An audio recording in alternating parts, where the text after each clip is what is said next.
అసలు నిన్న ఒక అమ్మాయి వచ్చిందండి. 3 ఇయర్స్ నుంచి ప్రెగ్నెన్సీ అవ్వట్లేదు అని.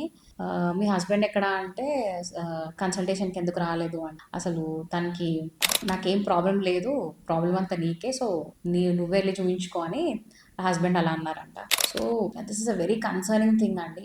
అట్ ఈ డే అండ్ ఏజ్‌లో గూడా you're sending your wife alone to the clinic, telling her that it is only her problem అనేది it is very bad. Imagine అంటే జస్ట్ బికాస్ తన గర్భసంచి ఉన్నంత మాత్రాన డెలివరీ తనే అవుతుంది అన్నంత మాత్రాన అసలు తనే రెస్పాన్సిబుల్ అని ఆ మైండ్ సెట్ అనేది తీసేయాలండి. ఎందుకంటే ఎంబ్రియో అనేది ఫర్టిలైజ్ అవ్వడానికి ఫస్ట్ స్పర్మ్ ఎగ్ కలిస్తేనే కదా ఎగ్ అని ఫర్టిలైజ్ అయ్యి ఎంబ్రియో అనేది ఏర్పడుతుంది.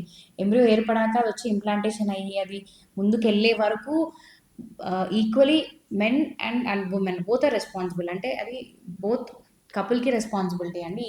అండ్ ఇన్ఫర్టిలిటీ అనేది 50% అంటే ఒక 100% తీసుకుంటే దాంట్లో 30% మేల్, 30% ఫీమేల్ అండ్ 30% కంబైన్డ్ ఫ్యాక్టర్సే ఉంటాయి. అండ్ ఇది మీరు దృష్టిలో పెట్టుకొని అసలు ఈ ఈ ఫ్యాక్టర్స్ ఎలా అంటే దేనివల్ల అవుతుంది అని మీరు ఆలోచించాలి. ఊరికే వైఫే రెస్పాన్సిబుల్ నాకు సంబంధం లేదు అని ఆలోచన అనేది తీసేయాలి. ఒక 30-40 ఇయర్స్ బిఫోర్ అంటే అసలు డయాగ్నోస్టిక్ టెస్టే లేవు. వాళ్ళకి అవగాహన లేదు. వుమెన్‌ని ఇన్ఫర్టైల్ ఉంటే చిన్న చూపు చూసేవాళ్ళు. అసలు మెన్‌కి రెస్పాన్సిబిలిటీ లేనట్టు చేసేవారు. కానీ ఇప్పుడు after so much of evolution and everything is there, ఇప్పుడు గూడా ఇలా ఉన్నారు అంటే it is really concerning.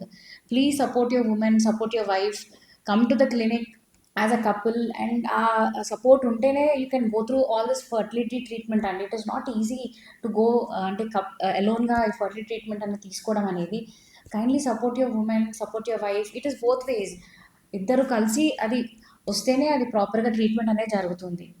Thank you.